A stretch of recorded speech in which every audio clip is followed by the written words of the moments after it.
In this video I'm going to show you the Shining Empire combat and the massive scale of the combat. The fans of Shining Force, whom I told to expect this to be a spiritual successor to Shining Force, they've been saying, well, you have to show us the combat. You can't show us farming and fishing and all this stuff. You have to show us the combat. So here's the combat. This was put together in literally 2 weeks. I spent 2 weeks on this. I put the Kickstarter up 2 weeks ago, and that's when I got the request. So here's the combat video. It's all pretty much point and click, and you can see we've got this. Well, first of all, before I get to the actual movement, let me talk about the little icons below feet.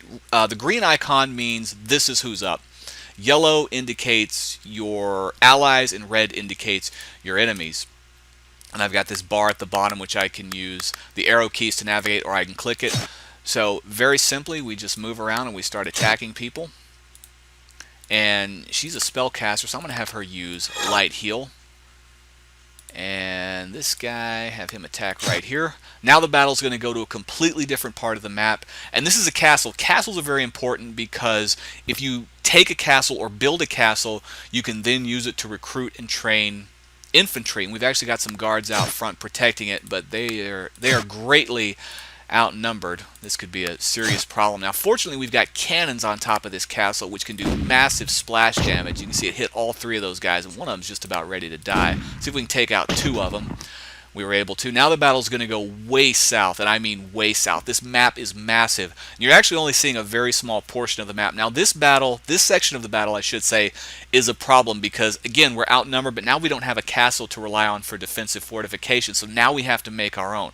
So these spellcasters can cast a firewall spell, which will protect us. And we can fire arrows. We can use our archers to fire arrows over the firewall to hit some of these porks. What is a pork? Well, it is a combination of a pig and an orc, which is what these guys are. And these fire porks are especially dangerous.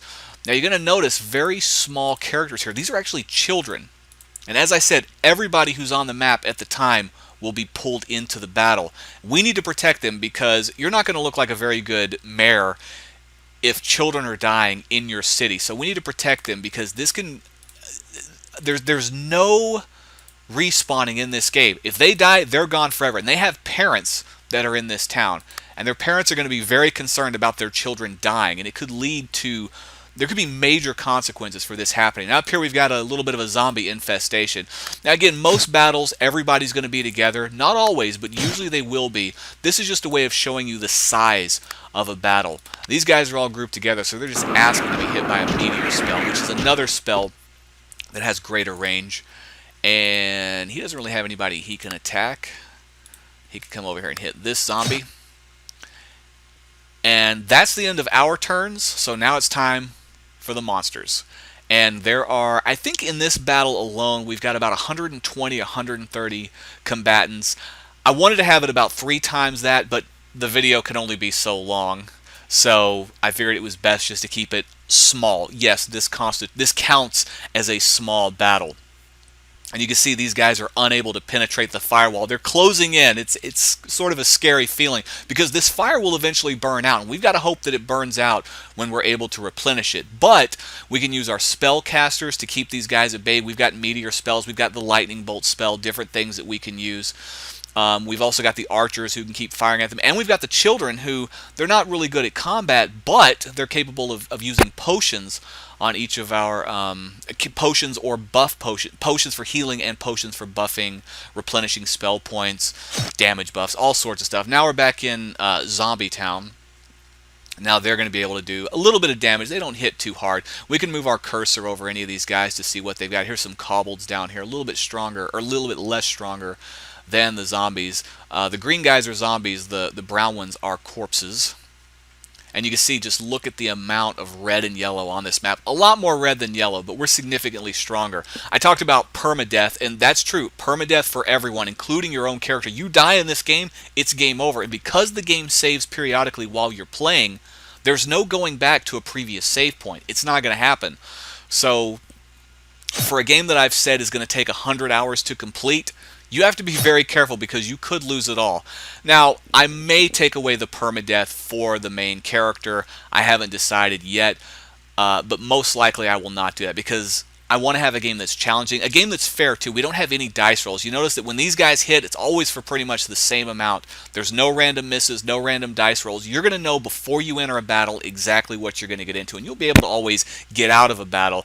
But anybody dies, they're dead forever. And the same thing goes for monsters. Nothing respawns. We've got a bunch of guys up here on this island. So the last thing I want to talk about is Kickstarter. We are on Kickstarter right now. And we need Kickstarter to get this game made. Everything you've seen was created in about 5 weeks. All the videos that are on the Kickstarter page or YouTube or anywhere else you've seen them in 2 weeks for the combat engine alone. We're about 25%ed, but we're running out of time. At this rate, we'll barely reach 50% of our goal, which is a modest amount of $4,500. And I understand that there are difficult decisions to be made. You can back Shining Empire, or you could back the Shaq Fu reboot. And that's a remake of arguably the biggest joke in gaming history. And look, I understand the desire to help Shaq out.